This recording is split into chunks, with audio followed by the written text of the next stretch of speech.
Okay, hi everyone. I think we can start. We're just giving a few minutes to see who else was gonna hop in live, but let's get started. So if anyone joins later on, they'll still be able to follow. So yeah, glad you're all here. I could see that a couple more people joined. So hi everyone. I'll tell you a bit more about myself. First things first. So my name is Ligia. I'm a consistency coach and an action strategist for entrepreneurs. So my work is all around helping entrepreneurs staying motivated over time, so we avoid those peaks of motivation where we sometimes feel pumped up to do all the things, but then the other days we don't feel like it, and create that inconsistency around it. So I work with motivation, with the whole mindset work behind it, and then provide the actual tools to help entrepreneurs take consistent action in their business and follow through. So I work with CBT, which is cognitive behavioral therapy, if you're familiar with that, with neurolinguistics, bullet journal, planners, and manifestation work, if you're familiar with that also. And so bottom line, long story short, I put mindset before strategy. And my background is in startups. So I've always been involved with startups. I had a couple of business myself on the side. And then for the past 4 to 5 years, I've been working with coaching. So I work now on helping other female entrepreneurs growing their business. So this is what I do. And today we'll be covering the 3 things that are stopping you from being consistent. And we'll have a Q&A at the end, but feel free to pop in any questions. If you think of something, I'll read them afterwards, just so if you want to leave a few notes or so, I can also follow those. And let's get started. So today we'll cover, this is just a summary of what it's included, and today we'll cover the 3 things that are stopping you from being consistent. So what is our conditioning? So how our old programming and how our subconscious is conditioned can affect our consistency in our business. Then having a manageable system, so how you can leverage organization, your agenda, and having that structure to help you take consistent action. Then we will cover how we get in our own ways and how we can overcome that when taking consistent action, how we can create change to overcome these blocks and really create that long-term consistency and motivation. And then we'll go to the Q&A where we can chat more about it. You can pop your questions and I'll answer all of those. So, oops, let's get started then. So the first thing is the energy. So when you would think, what is behind our consistency, right? So what is the energy that you start from, that you show up with when you're working on a specific task? And let me explain you what I mean is sometimes we just don't follow through and we don't take consistent action because we're not conditioned to. We're conditioned to not follow through, as weird as things, but we're conditioned to not follow through if that's how our old programming and neural pathways are wired. And we'll dive in and I'll explain you more of the details. But first thing, I want you to ask yourself, so picture that task. So if you have something in mind when you look at your business, when you look at your to-do list, what is the main thing that you would like to be more consistent with?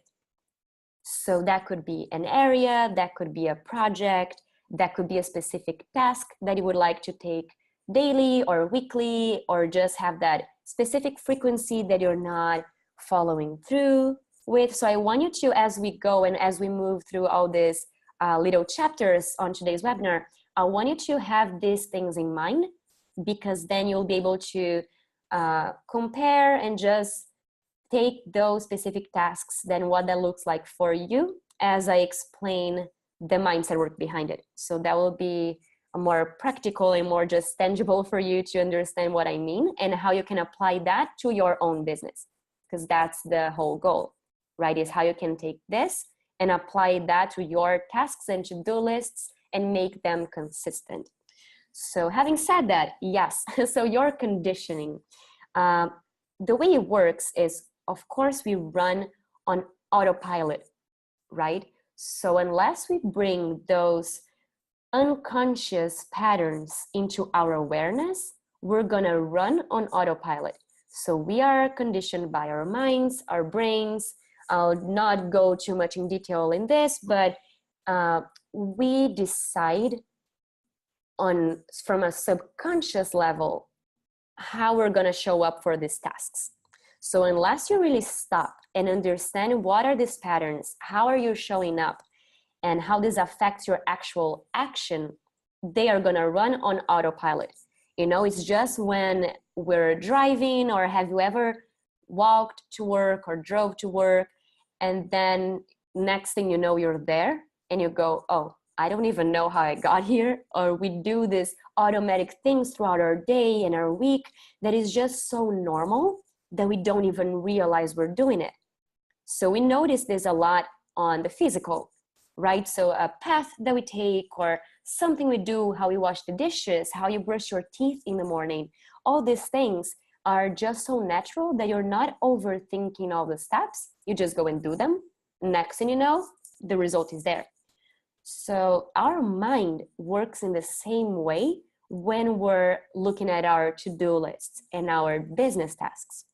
So you're running on autopilot, even if you have a strategy, even if you have an agenda, the way your brain is gonna acknowledge those things and move forward. So the way you're gonna tackle the tasks that you have on your agenda is gonna come from, you know, by default, it comes from that subconscious autopilot mode. And this is what this first chapter is all about. I'm calling them chapters, but you see what I mean. It's just the points that we're gonna cover. So this first point is all about this old conditioning and how you can understand that and leverage that to your benefit. So how you can use that to help you stay more consistent. So I want you to have that task in mind. So thinking about that project, that area, that thing in your business, and it could be your personal life as well, but here we're focusing more on your business tasks. So this thing that you want to be more consistent with. So I want you to ask yourself, what is the energy that you have behind it when you show up for your task? So when it's time to sit down and work on it, on get something done, what is the energy that you're showing up with? What is your belief around it? So those could be the stories that you tell yourself, the things that you tell yourself are going to happen or could not happen or should happen.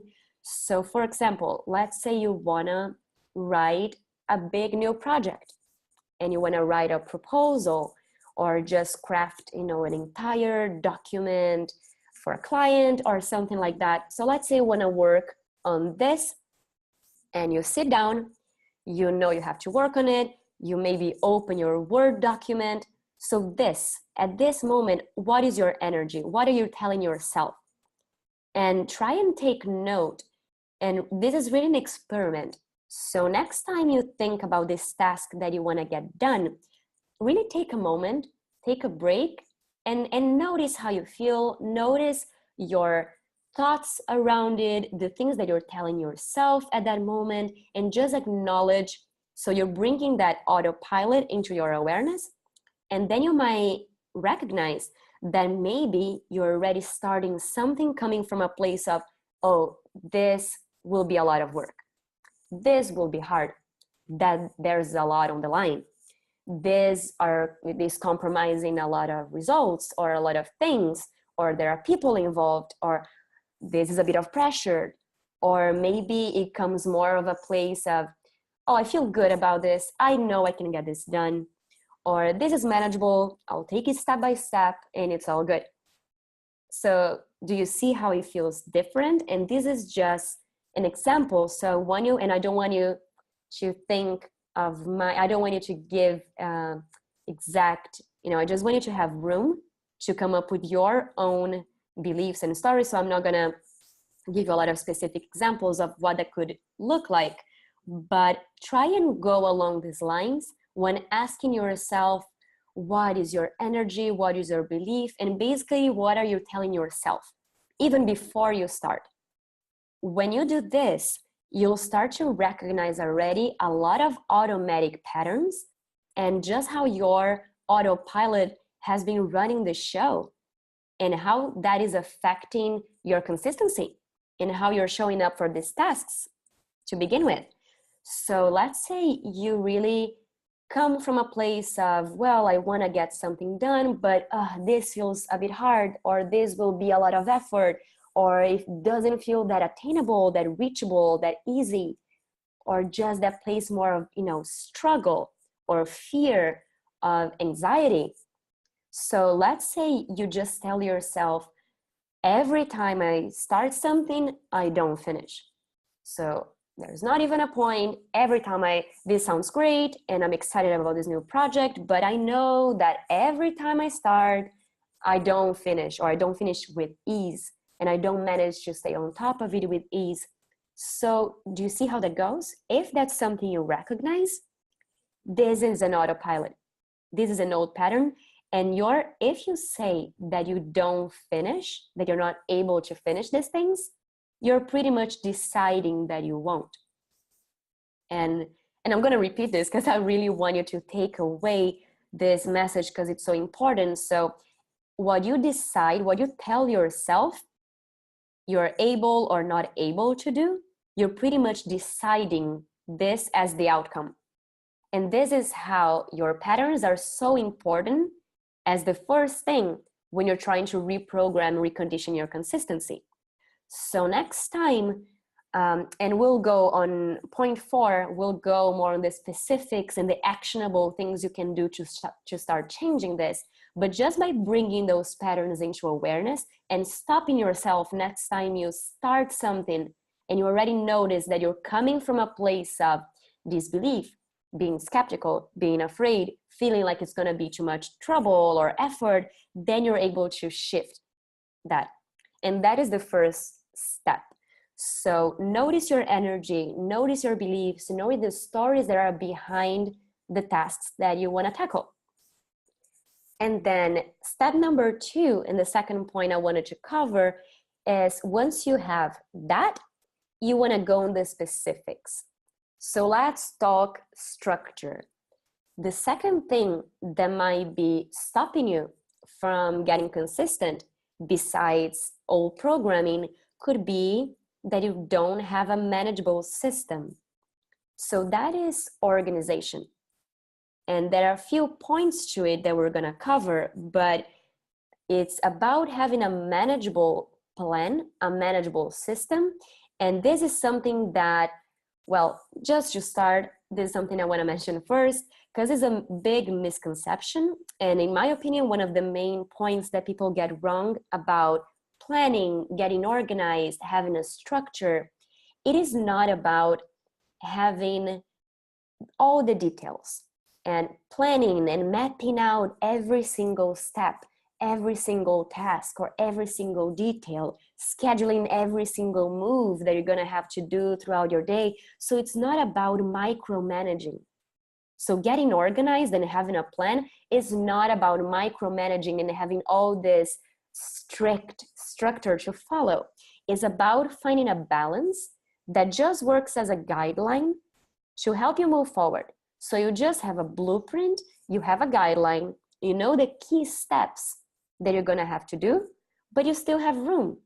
So you still have room to move pieces around, to be flexible, to change things, to breathe, to leave space for things to come up, because they do during your day, during your week. So you even have space, as funny as it sounds, but you even have space to not accomplish something. And then you can just reschedule that. But by having a system that is manageable, that it feels like you can breathe and follow, you just use them, you leverage this organization as just a blueprint, as guidelines to help you. So you're going in the right direction, but it's not about micromanaging all the steps and all the things. We just want to have a system that allows you to go in the right direction. It's not about the rhythm. It's It's not about the tiny things. It's not about all the steps and everything that is involved in between. As long as you're moving in the right direction, it will feel manageable. You're not gonna be overwhelmed. And by not being overwhelmed, you just feel like it's easy. Oh, I can do this. I can follow this to-do list. I can follow this structure because it feels easy. Well, I have one thing to get done today. So it's way easier for us to go show up and do that rather than when we have 50 things and a super structured thing to follow that you feel like, well, if I feel like taking a break in the middle of the day, I'm not even allowed. When you have that feeling, it's very common that you just feel overwhelmed. And if you feel overwhelmed, and this is when it gets interesting, but if you don't feel like your system is manageable and you feel like it's all over the place, too much work, a lot of effort, it will be hard to follow, you get overwhelmed. By feeling that, you want to avoid. So your subconscious automatically says, no, this is too much work, I don't feel like it. You're going to avoid it. By avoid it, you procrastinate. And by procrastinating, guess what happens? Over time, we don't take consistent action. So it always comes back to having that manageable system that allows you to take small but purposeful, consistent action. So it's more about taking maybe less action, maybe less things on your to-do list, but things that you know are moving you forward. And just by having 1, 2, 3 things, it keeps it manageable. By doing that, it's way easier for you to show up and do them daily, for example. And then after a month, you'll see that it was way easier to take one little step every day than to have 20 things to do here and there, and we just don't know where to go. And I can't wait for us to get to the Q&A because I want to know if you think this makes sense, how you feel about it, and then we can chat. But just keep this in mind. So how can you make your agenda more manageable?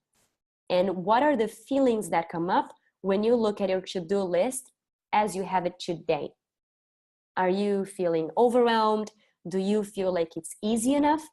Do you feel like it's easy enough to take this daily action and move forward? Or could you maybe adjust something there so you have a clear action every day or every week and you know exactly what to do, what it is, and when it ends, so you don't leave with that feeling of having all the things? This is very important. Then another tip would be to always keep it to from 1 to 3 steps. So when you're listing those tasks and you're listing these things, try and keep it from 1 to 3. And that is just a trick that can help you build this manageable system if you don't have one in place already. So when you're thinking about the things that you need to do, the structure, and how your agenda is going to look like, always focus on the 1 to 3 steps that you could take. So instead of, let's say that same example, so you want to build a proposal and a big document to present to a client. So instead of having all the things that are involved, so I need to send it to legal, get a review, or brainstorm on this, revisit that first chapter, finish the copy, put a cover, and print it, and all these things. What are the 3 main things? Okay, it's finishing the content, maybe doing a review, and then sending it over, for example. So you see how it goes, that you don't necessarily need to schedule or keep all those tiny steps in the middle in mind, as long as you have that guideline and the blueprint that keeps you in the right direction. Having that will give you the energy to keep going, to take consistent action, and to go further, because we don't want to sprint for a month and then stop.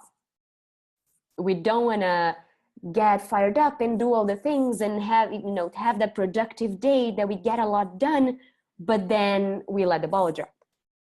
So by having less things, you're able to follow it for longer. It's just like going to the gym. What do you feel can bring you the most impact, can bring you the most benefit? Is it going to the gym, for example, for 5 hours for 2 weeks nonstop and then never showing up again? Or is it going every other day for 20 minutes over 5 years, for example? And this is how we're looking at your to-do list. It's from the same kind of strategy, is making it smaller, more simple, but manageable. And then the next thing, and let me just take a break here and I'll see if you can really hear me, if everything is okay before I move forward. Yes, it looks like it is. So let's keep going. The third thing that could be getting in the way of you being consistent over time is, guess what? Self-sabotage. And how we can get in our own way when it comes, as you know, with a lot of things in our lives, but specifically with your consistency. So how are you maybe blocking yourself from taking the consistent action that you want to see in your business? And this, the way it works is, we as humans, as people, we've been conditioned from our experience, what we've seen, we are just conditioned to avoid failure. This is our natural programming. And just looking back to the things that you've done in the past, maybe things that you wanted to achieve and you didn't, or a certain outcome that you wanted and things didn't go as planned. So when we look back to these experiences and the times that we felt like we failed, you will see the pattern that, of course, when that happened, most likely we felt, oh, this is not fun. I don't like this. You felt like a failure and you didn't like it at all. And you send a clear message to your subconscious saying, okay, I don't want this again. I don't want to feel like this again. Let's avoid it. Failure equals not good. And that's what you learn. We come from a conditioning that doesn't really move from failing. So it's not allowed, you're not allowed to fail, you're supposed to succeed. You're supposed to get things done and go with things as they were planned and all these things. We, growing up, especially at school and all that, we don't have any incentives to, go and fail, try and get it wrong sometimes. And if that's your background, that helps. But I mean, just how we're conditioning in general, from our own experiences and the feelings that came when we did fail, that's not the rule. That's more of an exception. The rule is that failing is not fun. And your subconscious will try to avoid it.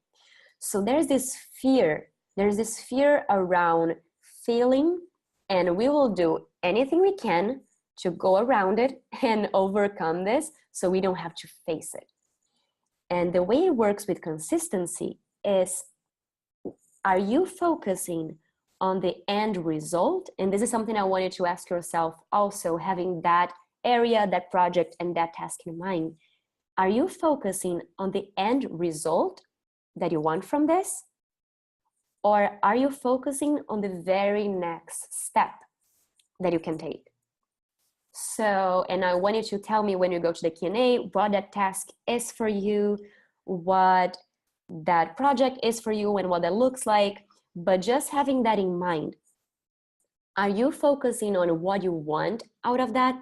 So the best potential outcome, the end result, the end benefit, why you are doing that in the first place. Are you focusing on the big impact, the big thing, the goal that you want to achieve, or the very next step? Because notice how different that feels when you expect something big, something important to come from it. There's this whole pressure. There's this whole pressure that we need to achieve this. There's a lot involved. This is a big task and it's a lot of effort.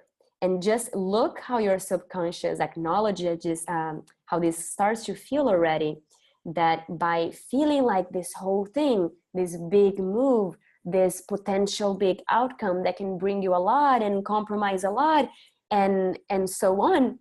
See how you make room for failure, which is natural, because everything we would do, of course, any new project, anything you would start in your business, there's always the risk of that not working out as planned. But when it comes to your consistency, when you focus on that end result, your subconscious and your mind is acknowledging that as, okay, this is the signals that it's sending you to your brain. Okay, this seems big, seems like a big deal. There's a lot to do here. There's a lot of effort. Looks like a lot of action is involved. It's going to be a bit difficult. Well, if it looks this big, there's the risk of failing.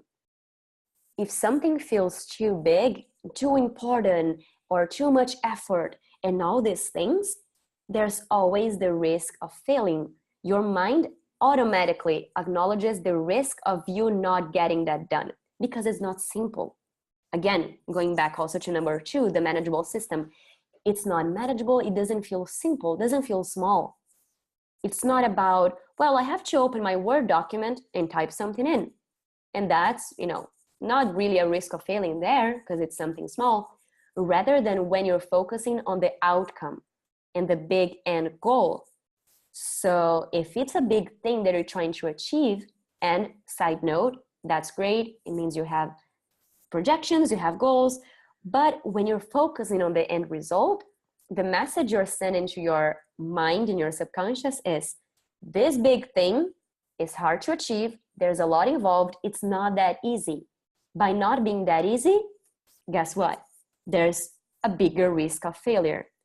And as you know now, your mind is going to acknowledge that risk of failure and say, nope, thanks, but I don't want this. You're going to walk away, you're going to avoid it, and you're going to go back into procrastinating.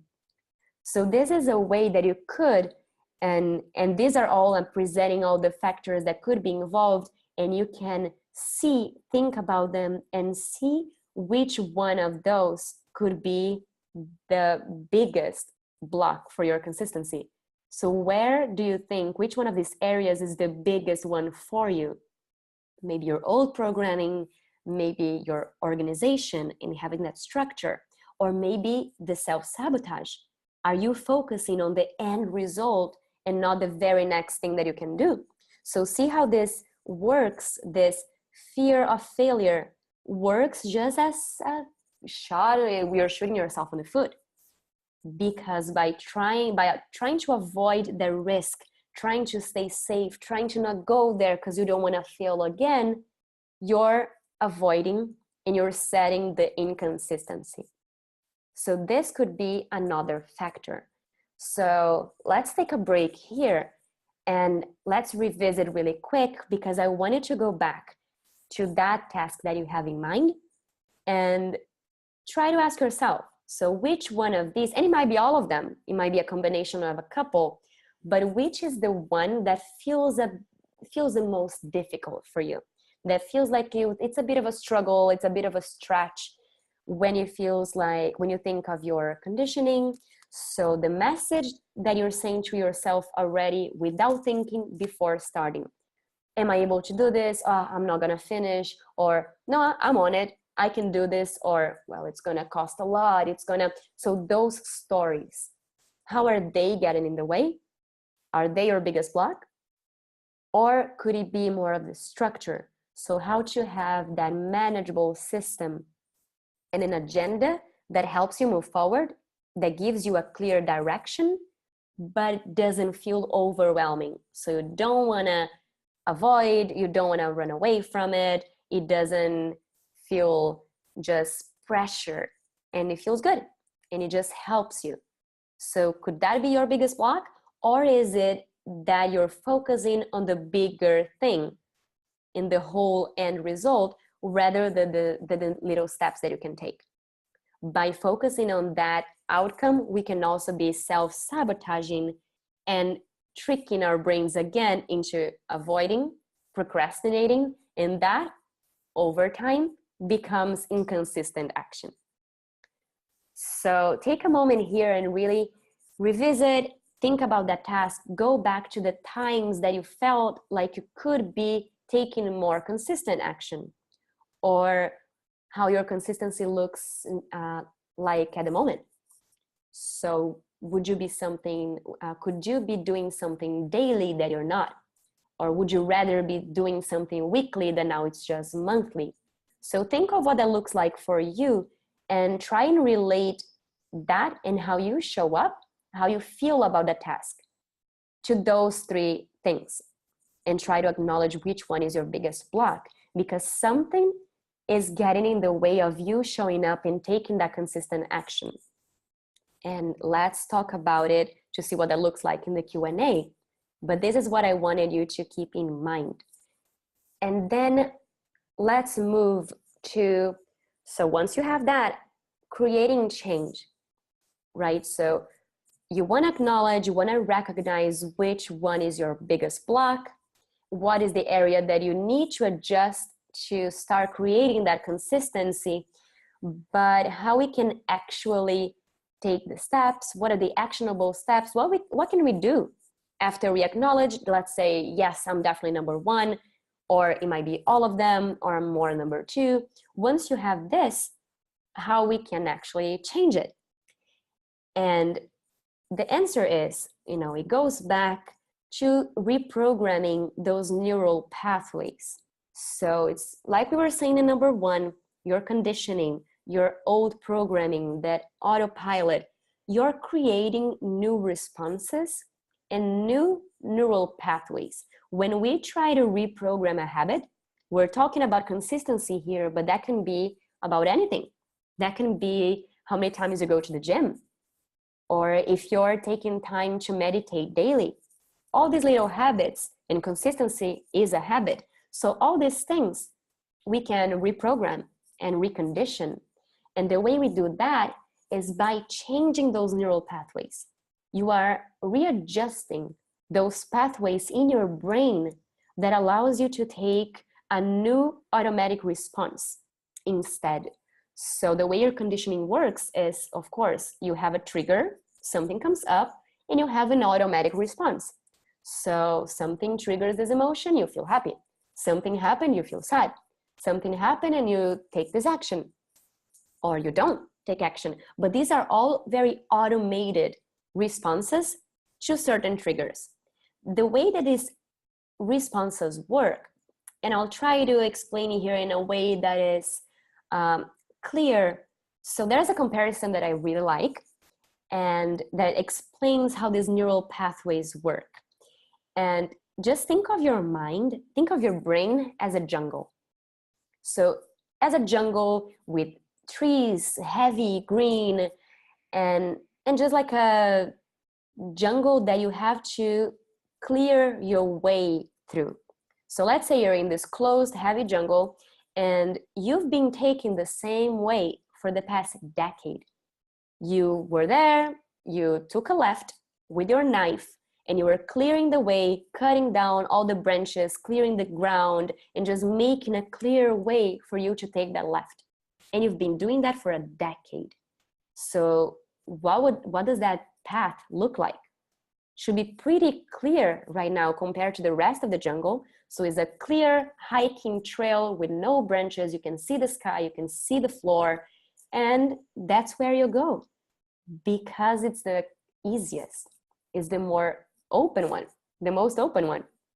So that's the same thing with your brain. So thinking of it as a jungle that you've been for the past decade, for years, maybe since you were a kid, but you've been taking the same way, telling the same stories, having the same beliefs, seeing the same examples, seeing the same results, and that just reinforces that old belief. And that is your autopilot. Those are your automatic responses. It's just a path that you've been taking over and over again, so much that this becomes your automatic way because it's the easiest one. And when something comes up, that's where you're gonna go, because it's the only way that your mind see as an option. So the way that reprogramming these pathways work, and this is something I do with clients, and this is behind this whole consistency reprogramming, is we're opening new neural pathways. So you're reprogramming your brain, reprogramming your beliefs, And this, coming back to that jungle comparison, it's, imagine now that you will start taking a right. You always took the left is there, clear, open, but you wanna start taking a right. By making that conscious decision, you're going there, exploring, so you're taking a knife again, and you're starting from scratch. So at first, it's gonna be a bit more effort. It's gonna require more action, more conscious action that you choose. You go there again, and you start to open, cut the branches, open your way, your new way, the same way. So over time, what could happen imagine what could happen if you just start taking the right more and more times, so more and more often, and you stop taking the left. So the more you take the right, the clearer the right path would get. And the less you take that left, that old conditioning, the closest it will become again. You will start to close again. And which one over time would start to feel the easiest? Would become the most automatic, the easier response. So that's how your brain works when reconditioning these things. It's by repetition. So even if at first it feels a bit like a bit of a stretch and you're still feeling inconsistent and but just by acknowledging that and choosing different, let's say you write something down and you take a small step every day. Maybe it doesn't get you there, it doesn't get the whole task and project done, but you're starting to reprogram your brain for consistency. By putting something down every day, it can be just stopping yourself at stage 1 when you have that impulse of telling yourself the same story. This would be a lot of work. Wait, red flag. No, I can do this. And it might even feel silly at first because you tell yourself, I can do this, and you still feel, well, not quite there, but you're sending a message to your subconscious. So start telling yourself something different. Start choosing a different story that helps you instead. And just by taking that conscious decision, you're opening the neural pathway. You're opening a new one. You do this over and over again, the old one will start to close. Same thing with a manageable system. Start taking small actions every day. Start planning your agenda differently. It can look like something as small as putting one thing down on paper that you want to do for the week or something. But it just starts, allowing your mind to see the same checklist, the same to-do list as something easier. So you start to not want to run away from your to-do list all the time.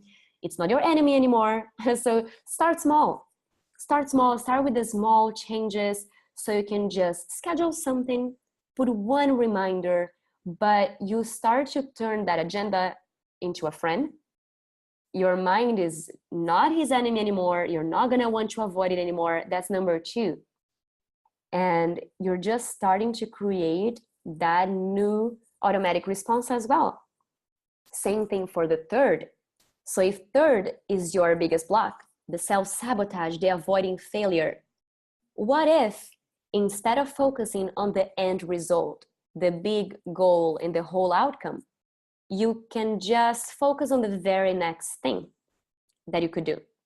So let's say for that example of writing a proposal for a client, what if instead of focusing on, I have to write a 50-page proposal for a big client, you just focus on, okay, what is the next small thing that I could do? Maybe it's writing 1 page. Maybe it's writing 1 paragraph. And I want you to, every time you think you broke it down and you have the very next small step, you try and go even 1 further. So you can write a paragraph. Well, actually, you can write a title. Well, to write a title, you have to open your Word. And to open your Word, you have to turn on your laptop. So it's by focusing on these small things that you're reprogramming this self-sabotage. You're opening this neural pathway by focusing on the very next small step. And again, it's one of those things that it will feel silly at first because you're focusing on, I'm gonna open my laptop, and then I'm gonna write a title. And those really small, simple things. But again, you're just sending a different message to your subconscious, and you're reconditioning that automatic response. So it's gonna focus always and more often. The more you do, your mind is gonna focus first on the very next thing. Then it's gonna acknowledge and just reckon the whole process as manageable and easy. You don't wanna avoid it anymore. You focus step by step, and you don't stop yourself before you start, because you choose your energy and you choose the mindset that you show up with. So these are small things that you could do to start working on these blocks. And again, it comes with repetition. So don't get discouraged if you don't see the results right away, or if you don't transform your whole consistency right away, because the way your consistency looks like now is a result of years and years of another reconditioning, of another conditioning, a different programming and a different autopilot. So of course, it's gonna take a while to recondition that, but at the same time, it comes with repetition. You will see the results, you'll see yourself moving forward, and you will see the impact of just choosing different pathways and how that affects actionable tasks. So the way you show up for your to-do list, to write a document, to send a proposal, to pick up the phone, and all those actions, you're gonna start to feel them a lot easier to take over and over again, and less of a struggle when it comes down to repeating them, because it takes less effort for you to do them the more you internalize them. It's just like brushing your teeth. It doesn't take a lot of effort, a lot of action and conscious choice for you in the morning to get up and go to the bathroom and brush your teeth. It's just automatic. And that's the same thing when you're trying to internalize consistent habits. The more you do, the more automatic it becomes, the less action it will require. So don't get discouraged if at first it feels like a bit of effort and it feels like you do have to stop and take the conscious choice of sitting down, writing a different belief, or scheduling something, or thinking or journaling about your self-sabotage. At first, yes, they will be conscious choices, but the more you take those, the less action it will require, because that will be your new autopilot, right? So I want you to think of the 1, 2, 3 points, see how they resonate with you, with the tasks that you have in mind, how you can start to create those changes. And now that we covered number 4, also think back to your daily routines, your week, and start thinking of the small things that you could do to start changing that. So this new conditioning, the new actions, the new little things that you could do, what would they look like? Maybe you can write something different. Maybe you can set an intention for the day, have a different planner, and start thinking of the actual steps that you can take moving forward. So we can move to the Q&A, and let me open this so I can read your messages. If you have any questions, if you wanna chat, tell me what that looks like for you. What is the main thing that you would like to reprogram your consistency around? Maybe something you would like to do more often, but something is getting in the middle, or just from the 1 to 3, what is the one that you resonate the most with?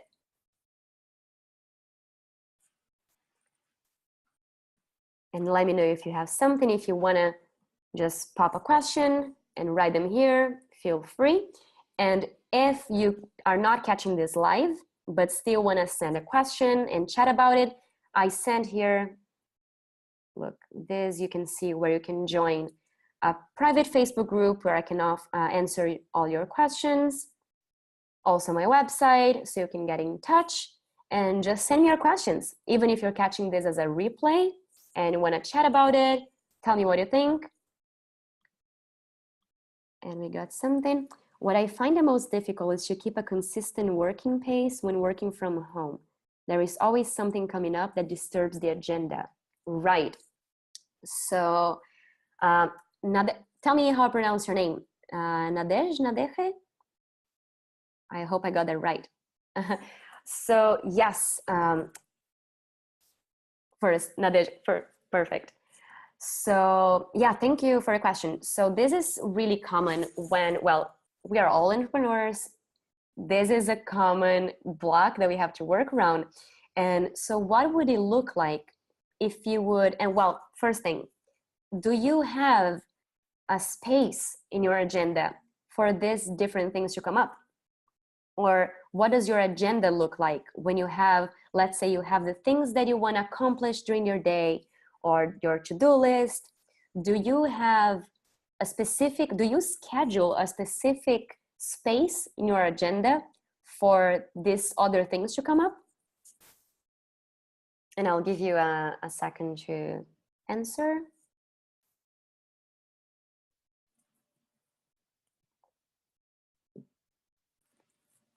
And well, while you're answering or thinking about it, just think of your agenda as, again, like the point 2, having a manageable system. Look at your agenda as a guideline. So as something that is not a strict structure. Oh, okay, Nadej says, yes, my agenda is full. Space for house chore, space for work, space for the gym. So do you also have a space in blank? And this is what I mean. Do you have space for things to come up, unexpected? So things that are not particular, they're not scheduled. You don't know what they look like. It might not even be work in the house, maybe gym, but just a space for the things to come up. And they can look like smaller slots in your agenda. Let's say you put a break in the morning. It can be something small, it can be a few minutes, it can be half an hour or less than that, just 10 minutes, but try and leave a few slots in your agenda, maybe in the morning, maybe one in the afternoon, maybe one in the evening. And so these things can come up. So you don't feel, again, it comes back to having that structure, not being very strict or very full, where you feel like if you don't follow it step by step, things are going to fall apart. And tell me if this is something that you resonate with. But when we have that full agenda and full to-do list, that we feel like we have to get all these things and go through all the points, otherwise things will fall apart. So there's a lot to do, there's no space to breathe, there's no break, we have to go, go, go. So this is when that feeling of overwhelm comes up. And now you know that when the overwhelm comes up, you're going to avoid it, you're going to procrastinate, and it's not going to be consistent. So the key to tricking your mind into not running away from that big to-do list is first trying to keep it as simple as possible. So with 1 to 3 steps, with less things, so it's manageable, but also try and make room for flexibility. So try and make room for other things to come up. So Nadej said, my to-do list is on Post-it. So I move the Post-it to the following day when tasks are not over. Perfect. This is really good because you can always reschedule on the spot. I love this. So this is another really valuable tip is when you have a to-do list and you didn't get things done, on the spot, you can automatically reschedule them to a different day. So they don't pile up and you always know that you can do them another time. It's not like you will miss them on pages before if you have a paper agenda and never revisit. That's another tip for taking consistent action on this to-do list. But especially, so if you have a to-do list in Post-its, what would it look like if you would leave either breaks in between your Post-its, or what I would actually suggest is take a few Post-its that you can move around during your day. So you can put them in the morning, you can put them more in the evening, and you can move them and play around with it. But just have a few, or maybe just a couple of Post-its for things to come up. It's literally, if you want to write it down, space for things to come up. Because what you're doing is you're creating space for these things to still come, You still make room for them, but they don't affect, first, your whole outcome. So the things you want to get done, they don't affect your agenda. They don't, because they were scheduled. So you do have space for them. And then second, and most importantly, is that you don't have that feeling of overwhelm, in a sense that you need to go through all those things and there's no room for other. So when something comes up, then you go lost, or you feel just pressured or in a rush and you have to work even harder or even faster because you feel like, well, this unexpected thing came up. Now I'll have to do my trick to get all the rest done, right? So now that this thing came up, I will have to fold, and in, you know, 2 different people, I will have to have 8 extra pair of hands to get all the rest done. So if you schedule this space and something comes up, you just adjust. So now that's a good idea. Oh, I'm glad that this helps. Try and apply that, and we can stay in touch, so you'll let me know how it works. But try and make this agenda more of a guideline. So it's guiding you through your day, it's moving you in the right direction, it's reminding you of all the important things, which is key, but at the same time, you're not micromanaging. You're not over planning all the little steps in a way that doesn't leave room for other things to come up. So Nadej asks, what do you think of bullet journal? I have tried to use it, but it doesn't work with my way of thinking. Could it be linked to bad habit you were talking about, or could it be that this method just doesn't apply to everyone? So bullet journal is cool because it can be very flexible. I do agree that it doesn't apply to everyone, not bullet journal in general, but maybe the way that you're structuring your bullet journal might not be the best for you. Bullet journal is something very personal, as any other planner, but specifically because bullet journal covers a lot of small points. So it covers the way you reschedule tasks, the way you put them down in the first place, and you can use signifiers and symbols and put all the little tasks in little categories, and it can be very close to micromanaging. So the way to go at it is, as any other planner, just try and find the balance that feels good for you. So you can still use bullet journal, especially to, like you said, if it could be linked to bad habit, maybe this is even a tool to boost, to even help you recondition those habits, because you can use trackers. You can use bullet journal to remind you every day to take a small action towards something. So let's say you want to recondition a habit, so you can put that down, and bullet journal is great for that because you do have that overview, and you can have a tracker. So every day you just come, mark something as complete, and moving forward, you see your overall progress, which is also good motivation to keep going. But yeah, I believe that you just have to find the bullet journal balance that works for you. So you can leverage the bullet journal techniques. So the way to structure the pages, to use signifiers, to use categories, but maybe not go in as much detail. So think of what that looks like for you and why it's feeling a bit off. So what about it is feeling a bit, forced, or it's not working for you? Is it because it's very detailed, or maybe it's something else? So try and identify what about it makes you feel a bit uncomfortable, and then adjust that. Maybe you start with just tracking one thing, or using your bullet journal for one small area and scheduling 1 to 3 tasks. And then you can go from there. So you can start with something more open. Let's say, did I have time for self-care in general, or something else, but something more general, more open. So you can start and see that it doesn't have to be that structured, that strict, and a lot of work, a lot of things to be on top of, and assign, reschedule, and mark as complete, and all these things. So if you start small And let me know if that helps. But you can try and so acknowledge first what is the main block for you there, and then just go and adjust that so it feels a bit easier. So Nadej says, it takes time to find the right organization. It is always a job in itself. Thanks for the input. You're so welcome.